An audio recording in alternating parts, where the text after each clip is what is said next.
Hi everyone. तो इस video में आपके सामने लेके आया हूँ बिजनेस स्टोरीज का एपिसोड नंबर 4। ऑलरेडी मैं एपिसोड 1, 2, 3 बना चुका हूँ, तो आप ज़रूर जाएं और देखें और ज़रूर बताएं कैसे लगे आपको हमारे एपिसोड 1, 2, 3।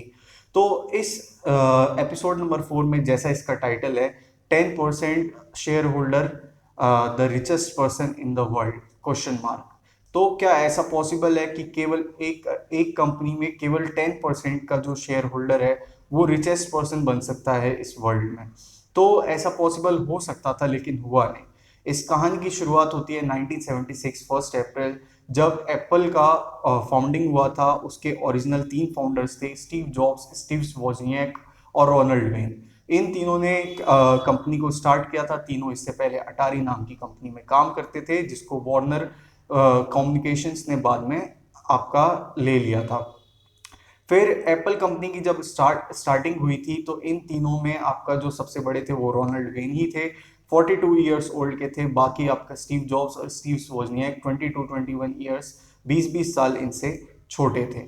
तो कंपनी की जो ओरिजिनल शेयर होल्डिंग बांटने की, फिर आपका जो ओरिजिनल पेपर वर्क्स थे, वो सारा का सारा रोनाल्ड वेन को दिया गया, ताकि उनके पास तजुर्बा है और कंपनी में कोई आगे डिस्प्यूट ना हो शेयर होल्डिंग को लेके। तो इस वजह से वो रोनाल्ड वेन ने ही देखा था।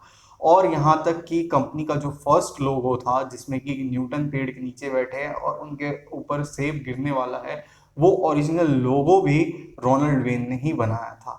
तो ये रोनाल्ड वेन ने आपका स्टार्टिंग की थी लोगोज बनाने की। उसके बाद 1977 में जो एप्पल के ओरिजिनल, मतलब कह लो आप, जो काफ़ी टाइम तक ही सीईओ रहे और ओरिजिनल फाउंडर में थे, स्टीव जॉब्स, उन्होंने बिटन लोगो बनाया, एप्पल का बनवाया बिटन लोगो।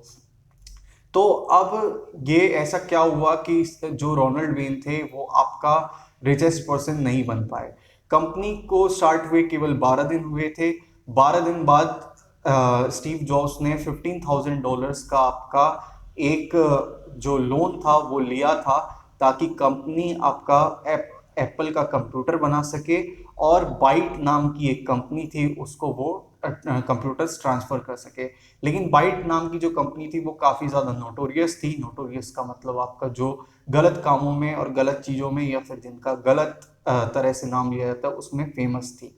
तो वो नोटोरियस थी, वो इस चीज़ में नोटोरियस थे कि वो अपने क्लाइंट से या फिर जिनको वो ऑर्डर्स देते थे उनको बाद में वो पैसे देते नहीं थे।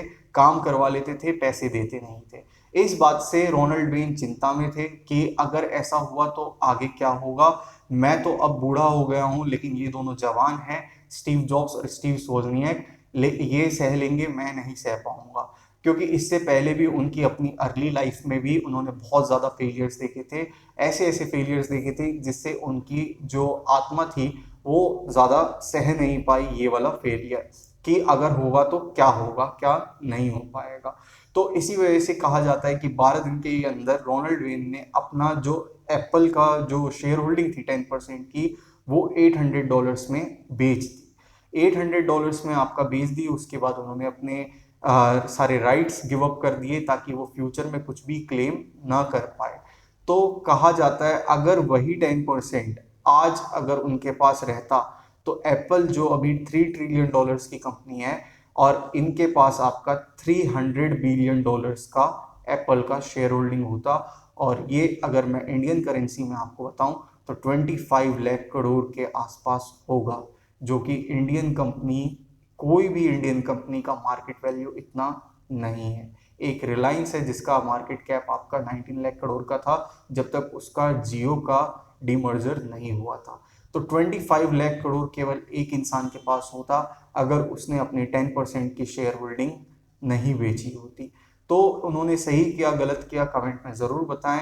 और आपको बिजनेस स्टोरीज कैसी लग रही हैं, एपिसोड 1, 2, 3 कैसे लगे, ये वाला एपिसोड नंबर 4 कैसा लगा, ज़रूर हमें बताएं, ताकि हम इम्प्रूवमेंट करेंगे। और अगर वीडियो पसंद आए तो प्लीज़ वीडियो को लाइक करें, शेयर करें, सब्सक्राइब करें। आपका ही channel trade investor. Thank you.